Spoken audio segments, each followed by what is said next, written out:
Hi எல்லோருக்கும் வணக்கம். Bigg Boss season 9 Tamil. So இந்த வீடியோவில் நம்ம நேற்று 24/7 லைவ் ஸ்ட்ரீமில் என்ன நடந்துச்சு அப்படிங்கிறத பற்றி தான் பேச போகிறோம்.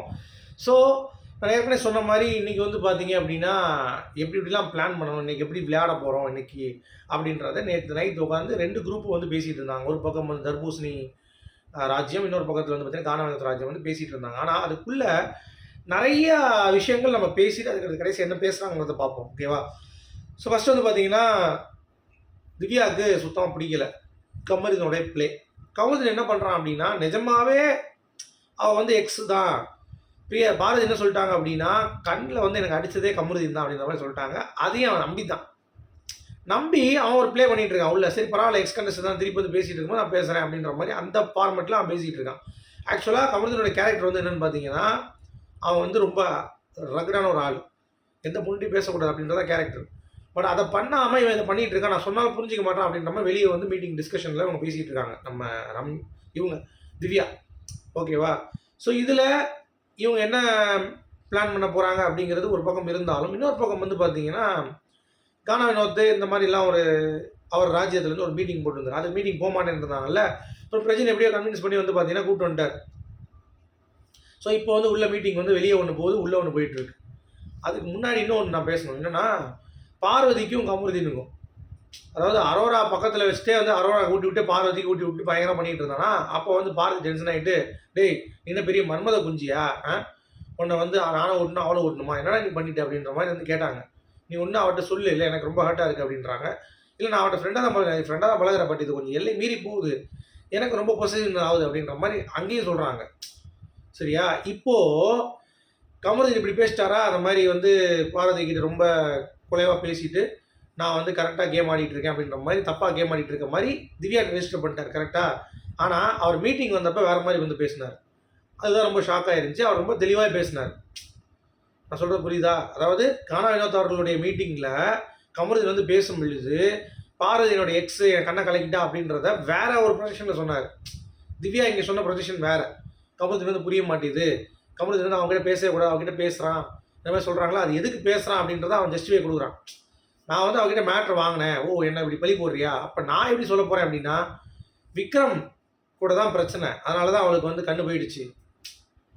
ஸோ எனக்கும் அவளுக்கும் அந்த பிரச்சனை இல்லை அப்படின்ற மாதிரி நான் ஜஸ்டிஃபிகேஷன் கொடுத்து விக்கலை இது பண்ணி நான் ஒரு கூட்டை மாற்றுறேன் அப்படின்ற மாதிரி வந்து பார்த்தீங்கன்னா பார்வதிக்கு தெரியாமல் பார்வதியை பின்னாடி இருந்து ஒரு ப்ளே பண்ணுறாப்புல அப்படிங்கிறது பார்க்க முடியுது.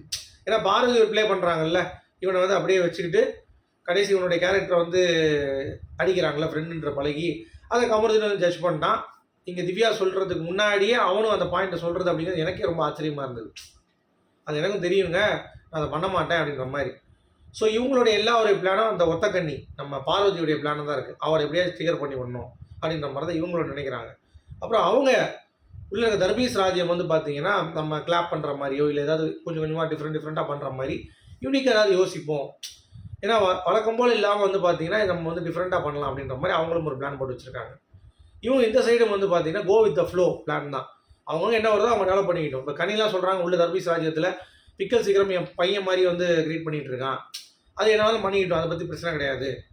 ஸோ அந்த மாதிரி ஒவ்வொருத்தவங்களும் கேரக்டரை வந்து அவங்கவுங்க பில்ட் பண்ணிக்கோங்க, சும்மாலாம் உட்காந்துடாதீங்க, உங்களுக்கு இப்போ என்ன பண்ணணும்னு தோணுதோ அதை நீங்கள் எலிவேட் பண்ணிக்கோங்க அப்படின்ற மாதிரி சொல்லும் பொழுது அப்போ தான் பார்வதி வந்து கமருதீன் சொல்லியிருந்தாங்க தெரியுமா, அந்த அரோராவை கட் பண்ணி விட்டுரு நான் தான் வரேன் அப்படின்ற மாதிரி. ஆக்சுவலாக அவருடைய கேரக்டர் படி கமருதீன் கேரக்டர் வந்து எந்த பொண்ணு கூட பழகக்கூடாது, அவர் லவ் விரக்தியில் இருக்கார்.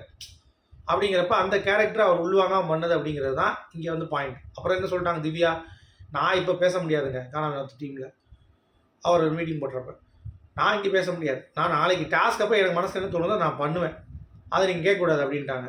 சரி ஓகே சொல்லி வினோத் சொல்லிட்டார். விக்ரம் வந்து அதே மாதிரி தான், சரி ஓகே அப்படின்ற மாதிரி விட்டுருக்கலான்றாங்க. ஸோ இவங்க என்ன பண்ண போகிறாங்க, என்னென்ன பாயிண்ட் ஆஃப் வியூ அந்த கேமை நகர்த்த போகிறாங்க அப்படிங்கிறது தான் நம்ம இனிமேல் பார்க்க போகிறோம். ஓகேவா? ஸோ அதை வந்து நான் வந்து உங்களுக்கு அப்டேட் பண்ணுறேன். அடுத்து சபரி நைட்டு ஒரு கான்வர்சேஷன் வித் விக்ரம், அது நல்லா இருந்தது. ஆக்சுவலாக என்னென்னா இங்கே ஒரு மாதிரி விளையாண்டு எஃபர்ட் போடுறவங்க யாருமே இருக்க மாட்டாங்க, கண்டென்ட் கொடுக்குறவங்க தான் வந்து பார்த்தீங்கன்னா இங்கே வந்து மதிக்கப்படுறாங்க அப்படின்ற மாதிரி விக்ரம் வந்து இப்போ தான் உண்மையை புரிஞ்சுக்கிட்டாப்புல. அதாவது இங்கே உழைப்பு போடுறது மட்டும் மேட்ரு கிடையாது, பார்வதி மாதிரி கண்டென்ட் நீ கொடுக்குறதுக்கான பிளான் பண்ணால் தான் நீ இங்கே வந்து சர்வே பண்ண முடியும், அப்படின்னா உன்னை தூக்கி போட்டுருவாங்க அப்படின்ற மாதிரி சபரிகிட்ட பேசிட்டு அப்போ என்ன மரியாதை இந்த ஷோக்கு அப்படின்ற மாதிரிலாம் கேட்குறாப்புல. இந்த ஷோவே அதுதான் பாஸ் விக்ரம், இங்கே என்டர்டெயின் பண்ணுறதுக்கு இங்கே ஷோ கிடையாது. சரியா? இங்கே வந்து உங்களுக்கு நெசசிவாக நீங்கள் நிறைய விஷயங்கள் நீங்கள் பண்ண வேண்டியிருக்கும். ஃபைட்டு மட்டும் ஃபைட் பண்ணிகிட்டே இருக்கக்கூடாது. ஃபைட்டும் நீங்கள் பண்ணணும், என்டர்டெயின்மெண்ட் பண்ணணும். பிக் பாஸ்ங்கிறது உங்களுடைய ரியாலிட்டி. சரியா? இது சாதாரண ஒரு என்டர்டெயின்மெண்ட் ஷோ கிடையாது. அது இப்போயாச்சும் விக்ரம் புரிஞ்சிருச்சு. இங்கே வெறும் எஃபர்ட் மட்டும் போட்டால் பத்தாது, நம்ம நிறைய விஷயங்கள் பண்ணணும் அப்படின்றது இங்கே வந்து அவங்களாம் வெளியே போயிட்டாங்க. இங்கே சும்மா அட்டென்ஷன் சீக் பண்ணுறவங்க தான் உள்ளே இருக்காங்கன்றாங்க. அந்த அட்டென்ஷன் சீக்கிங் தான் பிக் பாஸில் மெயினே. நீ யாருங்கிறத காட்டணும் மக்களுக்கு. அந்த கேமராவில் நீ உள்ளே வந்தால் தான் மக்களுக்கு புரியும். இப்போ பிரவீன் ராஜுக்கு வெளியே இருக்க காரணம் அவன் கேமராக்கு அவ்வளோ தெரியவே இல்லை. அதான். ஸோ உங்களுடைய கருத்துக்கள் சொல்லி மீண்டும் சந்திப்போம்.